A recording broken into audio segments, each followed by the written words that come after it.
She is a beautiful machine, and in this video, I'm going to show you from the very beginning how to install the CPU all the way to the very end till we plug the computer in when she's done. I've built thousands of machines, but this has actually been my most difficult, and I'm going to run you through exactly why it was the most difficult. And then in the end, we're going to go through this video to see what made it so difficult. So stay tuned till the end. Now, without wasting any more time, let's get started on the build.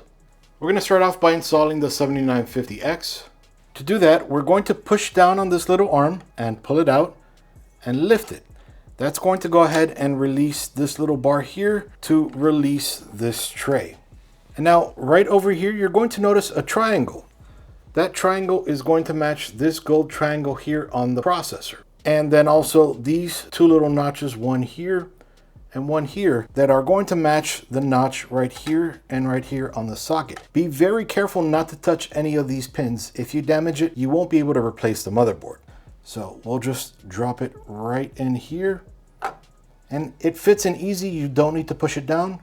You wiggle it around a little bit just to make sure that it's seated properly. Now we're going to drop this tray back down. Then you're going to make sure this little lip gets covered by this bar again. And you're going to push this bar down, out a little tiny bit, and then back under this little tray here. That makes the cover pop out. And make sure to save this cover in case you ever need to replace or want to change this board. You can pop this on there so none of those pins get bent. Now that we have the CPU installed, let's install the RAM. To install the RAM, we're going to want to make sure we open up the tabs on DIMM A2 and DIMM B2. So we'll just open it up here and then here as well. The legend is going to be just above the first DIMM slot closest to the CPU. We can see here DIMM A1, DIMM A2, DIMM B1, and DIMM B2. So DIMM A2 and DIMM B2. We're going to want to make sure we match this little notch right over here to this notch right in the center of the board. And we'll just drop it right in here and just push down. You're going to notice this little tab over here, and this tab over here clicks in to lock the memory in place right on these little notches right over here. Okay, and you'll typically hear it click. Now, if you were to install the RAM incorrectly, the RAM would just seesaw like this in place and you wouldn't be able to push it down. Unless you pushed really hard, then you'd end up breaking the board. So it should go down relatively easy. A little bit of force, not a ton. And it locks everything right in place. Now let's install the M.2 SSD. On this particular board, the very first M.2 SSD, the Gen 5 slot, is right under this heat shield. So we're going to go ahead and just unscrew it. And then this one right over here. Put this aside just for now. Now, since we're going to be placing an M.2 over here, we're going to first remove this protective wrap. Be careful with this little piece of plastic. That exposes the thermal pad right over here that keeps the rear of the M.2 SSD cool. Now, in order to insert it into the slot, we're going to push in this little notch right over here into this little opening right over here. Then we're going to want to make sure that we push it so that those pins are no longer exposed. Nice and tight. Then we'll push down right over here. Then this little piece of plastic we saw earlier, we're going to push it towards the left and then push it towards the right to lock the M.2 SSD in place. Now, on the heat shield itself, we also remove this little film just to make sure we keep the top of the M.2 nice and cool. So we'll just drop this right in place.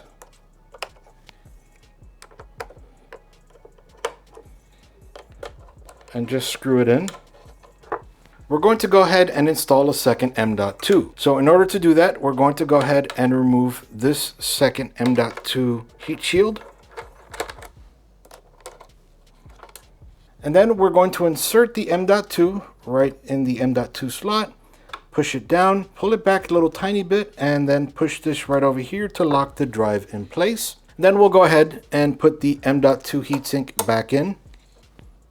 Now, I did that one a little bit quicker just to show you how easy it is to install. We took more time on the top one.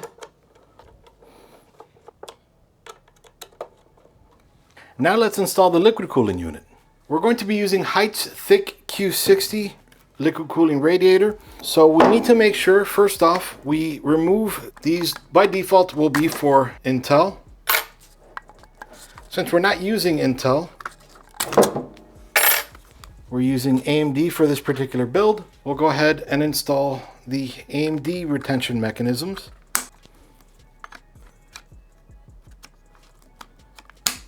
And I'm keeping this on just for now because there is thermal paste under here and I don't want to mix it up.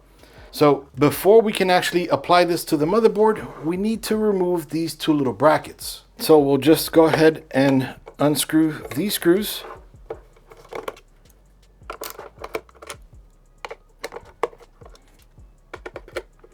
Now, these pieces of plastic and the screws, the same way we kept this piece for the CPU, we're going to want to keep this in a little baggie inside of the motherboard box in case we need to put everything back. And now we're going to place these mounting nuts right in these little holes here for the plastic clips we remove. We'll actually place them in backwards, so right down here, and then we'll spin it. Caught me off guard here, and then we'll just attach them to all four.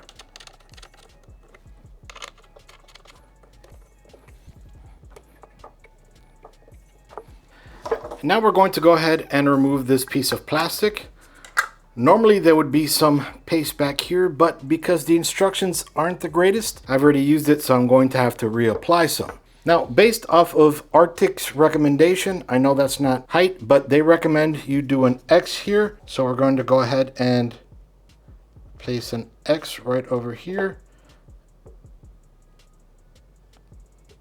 The way I recommend is a dot in the middle, but these companies know more than I do about this, so I'm going to use their recommendations. And now we're going to go ahead and open up these AMD Intel spring nuts. And now we're going to place the cold plate over the CPU, and we're going to place these screws right into these screw holes. This one is a little bit odd because while you're screwing on over here, you need to move this screen over here. Then when you're screwing over here, you need to move the screen over here. Just a little annoying for now, but we'll get over it soon. So we'll go ahead, drop this right here.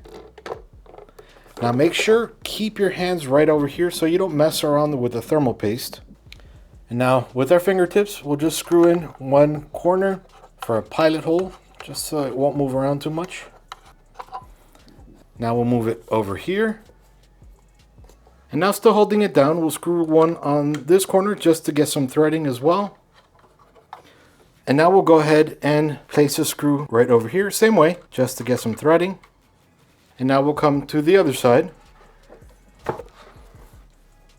And then place a screw here just to get some threading.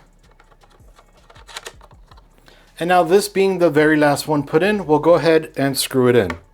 And we'll screw them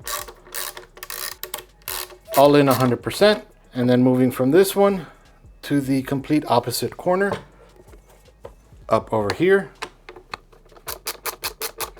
And then down here. And finally, right up here. Now that we're done with all this, let's go ahead and put this motherboard inside of the case. Now with the case, we're going to go ahead and remove all the panels. So first on this side, we'll go ahead and just pull this out. Now we'll do the same on this side. Make sure to remove this since we will be needing what's inside soon enough. And we also will be installing an SSD over here just so that I can show you how all of this works. And for the top, we'll just put our fingers right here and just lift this out. And now let's go ahead and remove these two pieces over here. And now to remove this front piece, we'll remove the screw right here and the screw down here.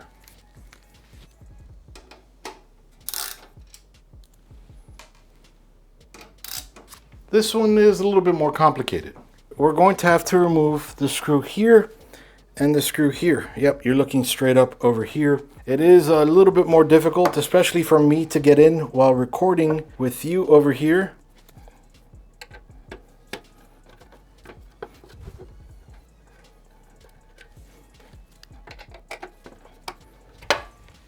And this one right down here, which you might need a special screwdriver for, a thinner screwdriver. Now you don't have to remove this piece, but in order to get the best reach inside your PC.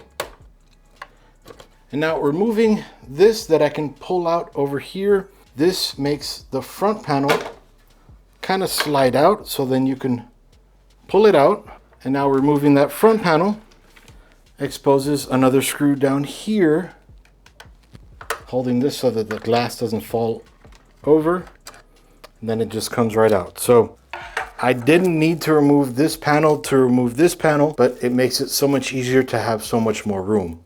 And now we'll go ahead and remove the riser card, since that's going to be getting in the way of putting the motherboard in place. We'll come around the back over here and just unscrew it from here. And now we'll just move it from here. Mind you, it'll still be stuck down here because it becomes a little bit difficult to remove this and to put it back. So I'll just go ahead and leave it just like this. So this is an ATX motherboard. So we want to make sure we stick with the A's on this case.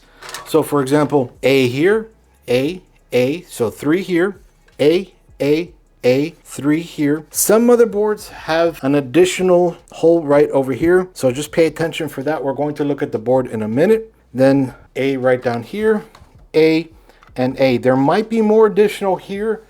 We need to make sure with the motherboard itself. Make sure if your board doesn't have it, and if the case you're using has a standoff here, you want to make sure you remove the additional standoff so it doesn't ground your board. Let me show you what I mean. So just remember, there was 1, 2, 3, 4, 5, 6, 7, 8, 9 screws. So bringing in the radiator first right over here, it's going to slide around a little bit, but it's not going to fall off. And then we slide the motherboard right in place over here.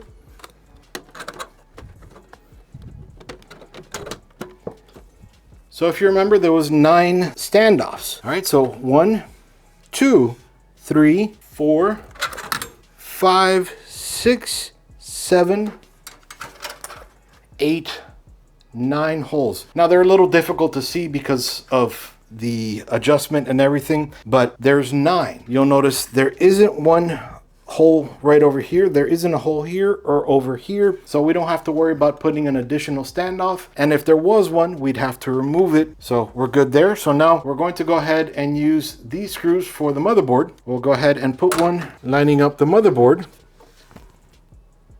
put one in the middle right over here, and then we'll put one right up here, and then one down here.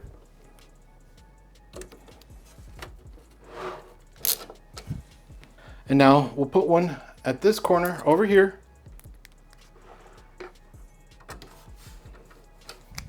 And then one up here. And now we'll fill in the center and the edges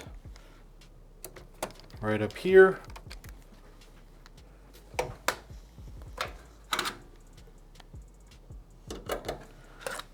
And right here, and lastly right over here, which is a little difficult to see. Now I'm going to stand up the case. Now that we have the cold plate and everything installed over here, now we're going to go ahead and install the radiator. The radiator needs power. It's going to come from these 2 USB Type-C connections, at least that's what they look like. The other end is going to be a 6-pin PCIe power, USB 2.0, and a PWM fan header. So we're going to connect that right along this side. You'll notice there is a piece of plastic sticking out over here a little bit, and that's going to stick out right on this cutout. So we'll go ahead, slide that right into there. And now what we'll go ahead and do is we'll slide all these cables right into this hole here. And that's going to come out into the case itself. For now, out of sight, out of mind. We'll clean it up a little bit later on. And now we'll go ahead and hold the radiator in place, and using one of these screws for the radiator, we'll go ahead and just right now for threading, we'll go ahead, slide in and screw in that screw. Kind of just holds the radiator in place for us. Put put up another one right over here to stabilize both sides. I'm going to raise it to the max here and then screw this one in.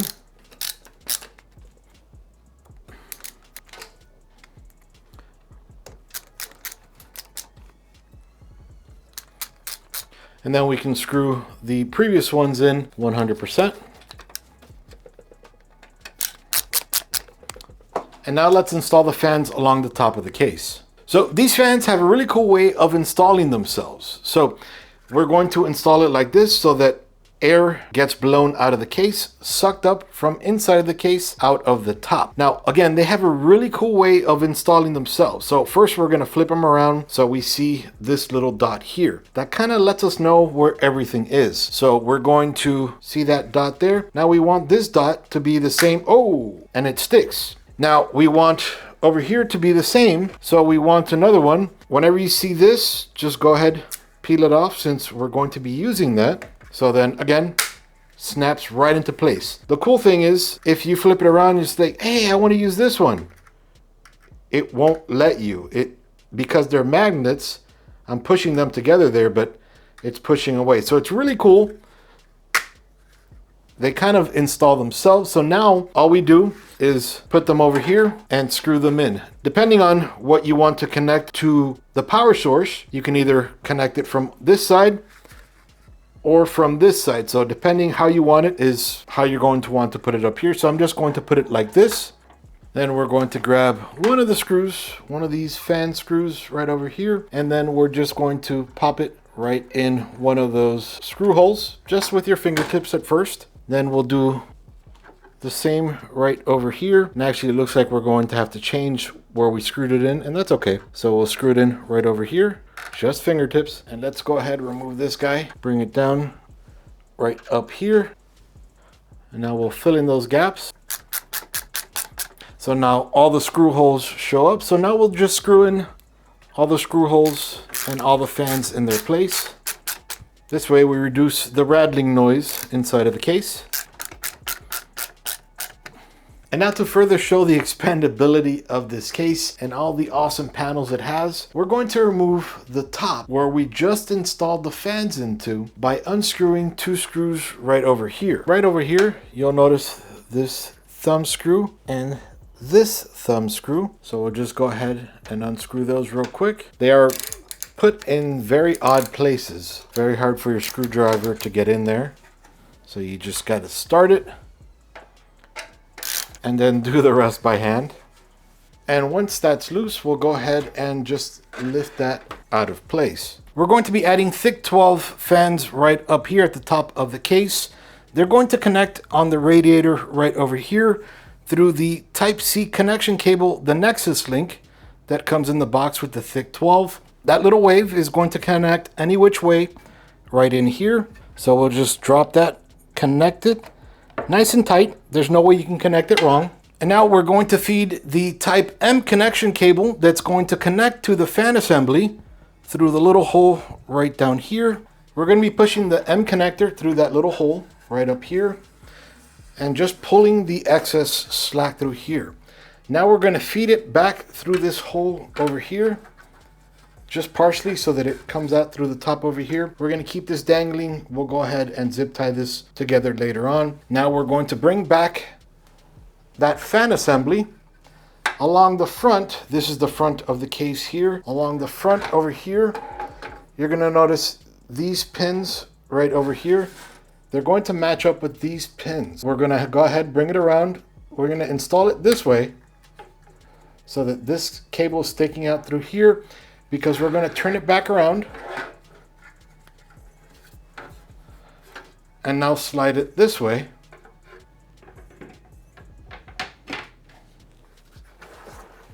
Now we have these top three fans that we just added connected to the radiator, and these fans that are going to be controlled by the USB connection over here, the 6-pin PCIe power connection, and the 4-pin PWM fan connection. So that's pretty awesome. Now I'm going to go ahead and place these thumb screws back in.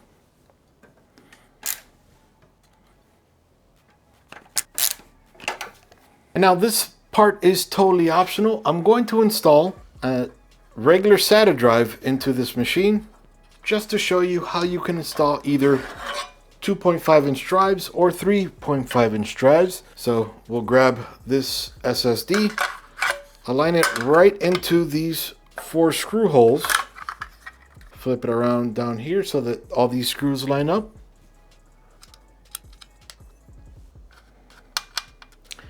Now with that one screwed in, we'll screw in all the other 3, 1 second, and then we'll just slide it back in place. So I'm just going to screw it in for now, since easily with your fingertips, you can screw and unscrew this right over here. So now let's go ahead and connect the PCIe riser cable. So now on the PCIe riser, we're going to remember to remove this piece of plastic or rubber, take it off of there because we can't slide it in. Now, it all depends on what slot it is that you're going to pop this in, but unfortunately on this side, it's too high. So we're going to have to drop it to one lower down here. So we're going to unscrew this one like we've done before for the top one.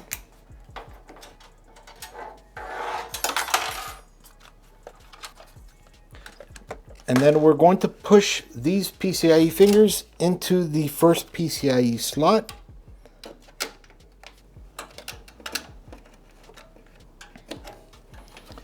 And just push that right into place. And then we'll screw that PCIe slot back into place over here. Nice and tight. And then we can pop this other PCIe slot that we just moved from the bottom back up here and screw that in. So now that looks a little bit more complete. All right, now we're going to insert the power supply, the Inwin 1050. And since it is a modular power supply, now we have to decide what cables we're going to be using. One thing we have to remember, this particular build is going to be using a 4090. So we're going to need the 12-volt high power connection. Then we're also going to need the 6-pin PCIe for the THICC 60. Now, while we won't need both, I'll connect both of the 8-pin EPS CPU power. We'll need the 24-pin power supply connection, and then we'll have a few for other devices we may add in the future. Remember, this is going to be my workstation. Taking this aside, this is a PCIe connection. We're only going to need one, so we'll put this aside for now. Another PCIe, we won't need this, so I'll put this on the left side. ATX 24 pin, I will need that. PCIe, we won't need that. SATA power, we have one SATA hard drive or SSD, so we'll put it on the side. CPU power, we'll put that over here. This is the 12-volt high power. Power connection, we definitely need that. Another SATA connection, put this on the side. SATA, put it on the side. The other 8-pin CPU, which just in case is also a 4+4 pin. And a Molex connection. We won't need this, but I'm going to put it in just in case. And then the screws for it. So I'm going to put all the cables I don't need back in the box because we're going to save this in case we ever need them again. This is the CPU power. So we'll go ahead and connect that right over here. The other CPU power. 24 pin.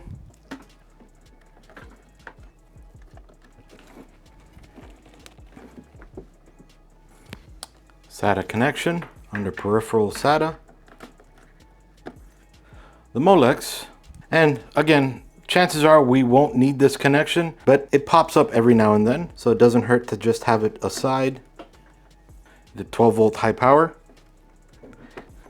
making sure it's all the way in. And last but not least, PCIe. This is the 6+2, but we'll only need the 6.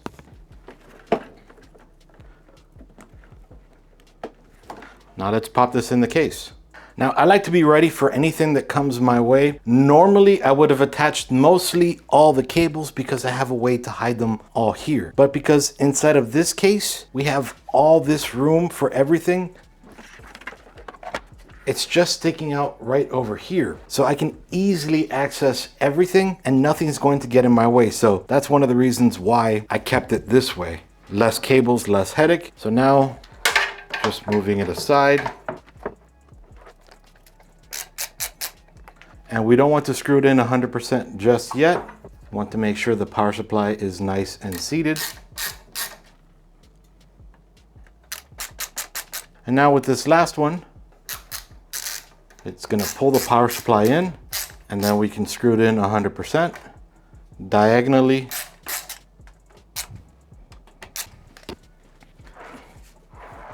All right, so we haven't put in the graphics card yet. We would put it in right over here on the riser cable, but because we have all these cables to put in first, we're going to put in the cables first. So let's start the cabling. So let's start with the front panel connector, the most difficult for everybody, it seems. All right, so for that, I'm going to move all these aside. In this case, makes it really easy by giving you the F panel connection. You can tell right up there with that missing pin where you should install it.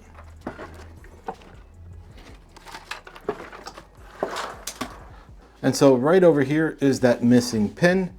So you can see it up straight.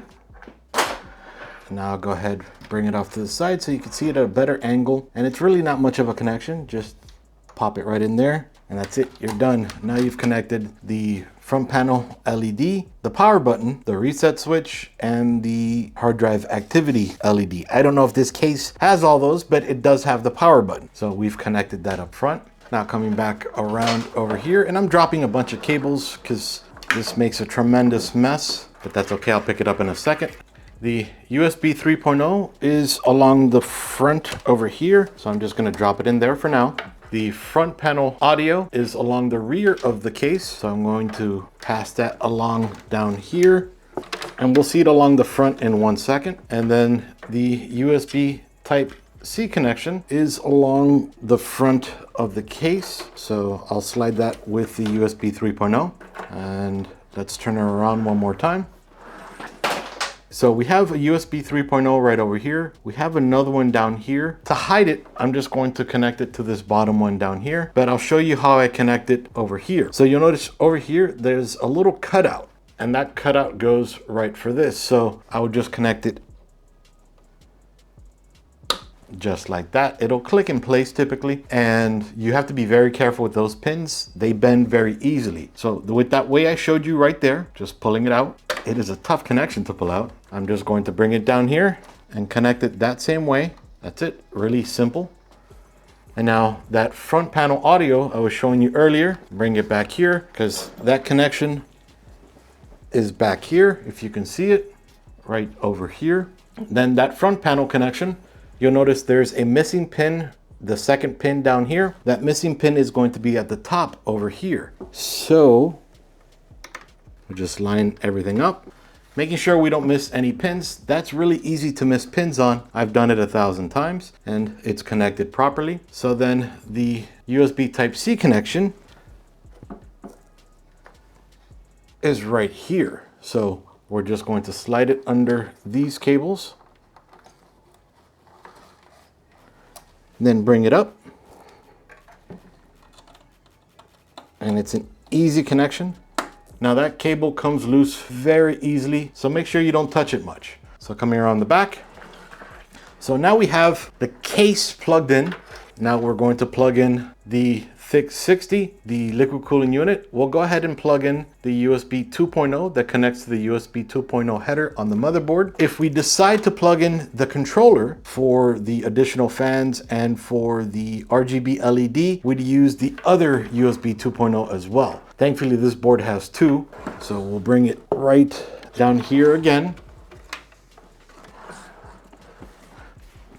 Now, these two pins right over there, they're USB 2.0, and then right over here on the USB 2.0 header, there is that missing pin right over here, and that missing pin is over here and over here. So I'm going to connect it to the one on the right.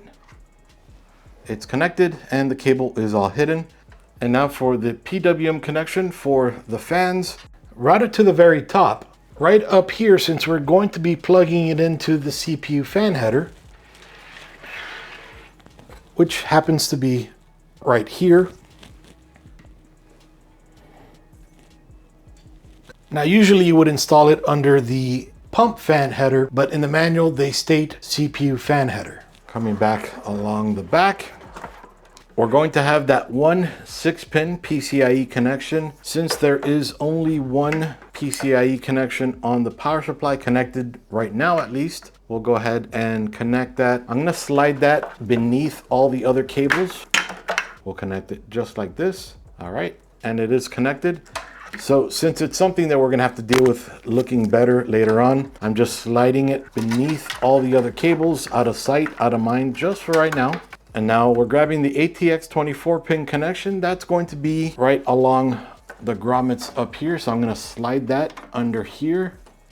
And we don't wanna slide too much excess since it's an extremely short connection. All right, and just sliding this out of the way for now. You'll notice there's a clip right over here on the ATX 24-pin connection. And on the connection on the board, there's a clip right over here. So that is going to make it, allow it to clip in place. All right, and it is in place now. It's an ugly connection, but it does what it's supposed to do. And now we're going to slide in the two EPS 8-pin CPU powers right along the top grommet. Just right up here for now, and we don't need to make them long. Dip them in too long since the connection is right at the very top.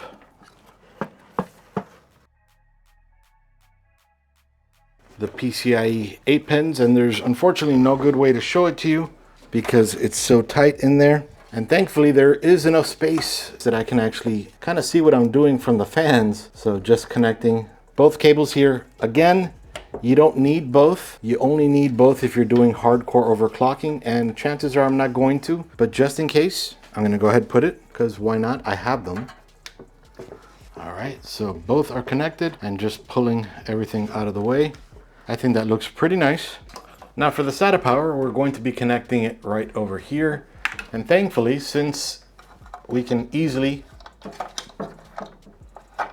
slide this out, I can show you how that connection works. First, I'm going to slide it behind all the others, except CPU power, and bring it out through here. So here I can show you how it goes connected. So slide it right through here and then match up the little L shape right over here with the L shape right here. All right, and now I should be able to fit the SATA cable, but if not, I just move this aside and then connect it that way. And now just slide it right through here again. Drive comes in and out really easily. Now let's install the video card real quick. So first off, I'm going to slide that 12-volt high power connection underneath here. And like we have been doing, I'm gonna slide it in the back underneath all these other cables. And so I brought it out right over here. I should be able to just plug it in sideways here, but we'll find out in one quick second. So then right here, warning remove before use, which protects the PCIe slot from any kind of damage. Now this is a 3-slot card, so I'm going to remove 1, 2, 3 PCIe slots or PCIe covers.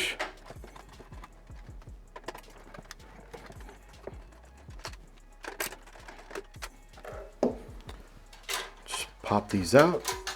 I keep them just in case. Make sure you don't lose them. Or if you feel like you're never gonna do it again, you could throw them away. And now we'll go ahead and match up the PCIe fingers with the PCIe slot. This one is going to be a little bit difficult than most because it's hard to get in there, but we'll just slide that right in here. Looking at it here makes it so much easier to see what you're actually doing. And just push it down. Goes down real easy, thankfully. And actually looking at it, even though it did cover a 3rd slot, almost even a 4th slot, we didn't need to remove this. So I'll go ahead and slide that back in. And then we're going to screw this back in using our 3rd hand, you know, because we all have 3. So it's easy to do 85 things at once.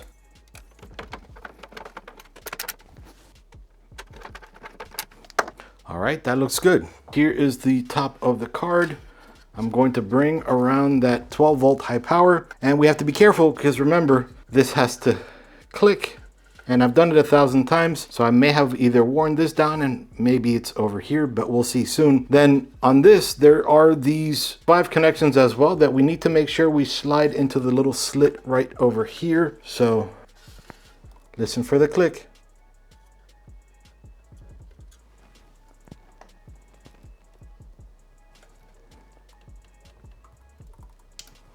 Oh, that was a loud click. And I even felt the click too, so that's beautiful. And because you shouldn't bend it too much, too far from here, I think that's perfect the way it is right there. And let's see what it looks like along the front.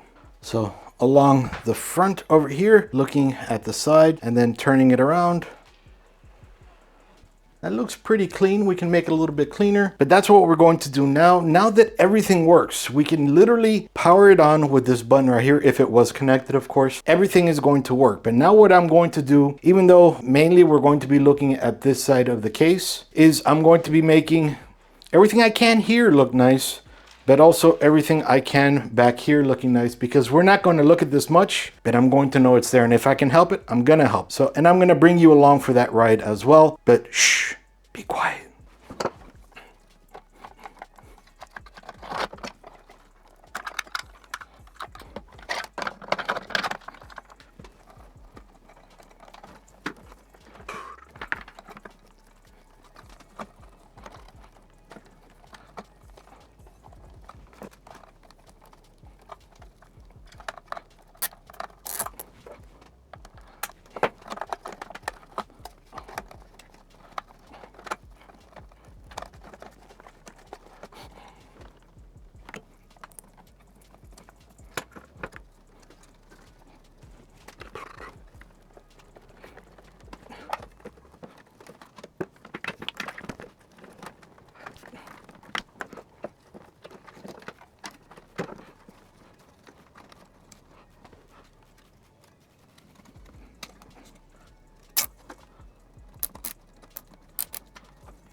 Okay, well, not perfect, a little bit better. And then we're going to connect the L portion of this SATA cable to the L portion of this SATA drive up here.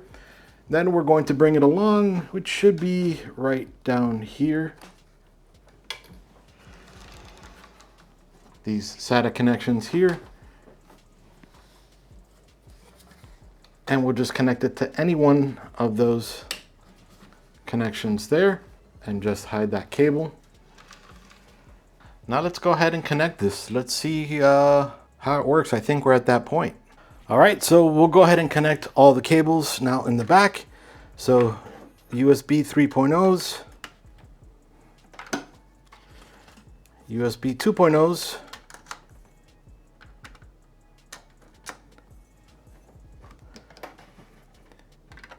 Ethernet, some more USBs, and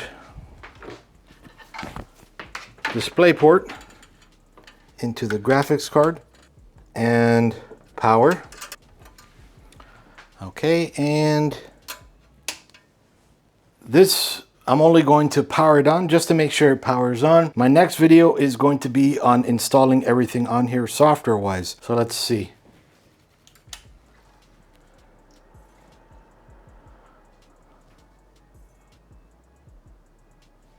we have power. Now let's see if we see anything on the screen.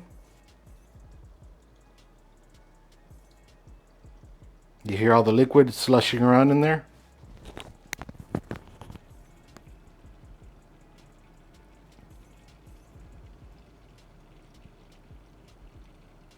So we can hear there's movement there. There is no video, but one sec. All right, so we have video now. I switched it to HDMI. We had a problem, I guess, with DP for some reason, but you can see video on there now. And it's, I guess, booting into the BIOS. Actually, it might be booting to an OS I have on one of the M.2 SSDs. Next video, we're going to be installing onto this. Now let's go to some explanation. So while I've built thousands of machines, there's always a new part in every machine that makes you think a little bit. In this one, it's been the entire machine, be it the case or the liquid cooling unit. It actually had a bunch of differences that made you stop and think for a minute. So for example, the liquid cooling unit. Born in the United States, I speak and read English. También hablo español porque mi familia de Cuba y de España. And in both places, we read from left to right. But you could see in these instructions, while some are written out nicely, they go from different places, and then only part you need is one sentence on one section, one sentence on the next, and then it goes all the way around. So it makes it confusing. Now, I get why they did that, to save on the printing cost, but still it becomes very confusing. They don't even have a good and clear PDF on their site. It's just a folded up version of this. And they even show you how to fold it up too. That's nice. Then going further from there, the case has its own kind of instructions, the same way built out, but thankfully that part was a lot easier than the liquid cooling unit, which, as you saw, I had to repaste it because I did it wrong. I had to remove the old paste and put back some new thermal paste. The thermal paste I put the way that THICC had recommended I do it for AMD CPUs for AM5.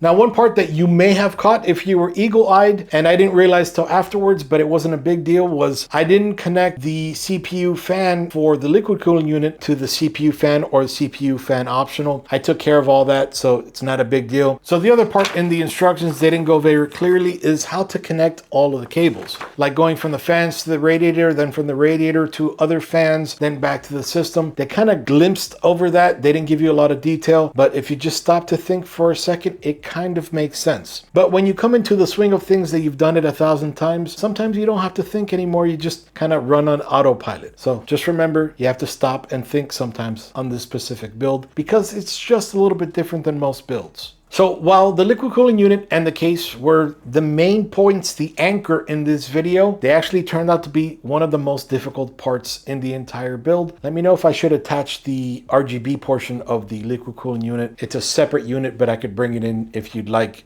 Let me know down below. Update on HYTE. Just spoke with Dave and Ish over at HYTE. Super awesome guys. They're incredibly responsive to all the issues I've had and all the questions I've had. They've resolved them all. They're also looking to update the document just to make it a little bit better for everybody else. So whenever you have issues, talk with HYTE. They're always looking to improve their process. That's pretty awesome, and that speaks loads for HYTE. Let me know what you think about the build, and then coming up next is flashing the BIOS, configuring the BIOS, installing Windows, installing all the drivers, and all that good stuff to get the system up and running like I have now. And I'll have that in this video right up here. Now, if that video hasn't come out just yet, check out this video on how I installed last time this RTX 4090. Iggy with ThisBytesForYou out. See you guys.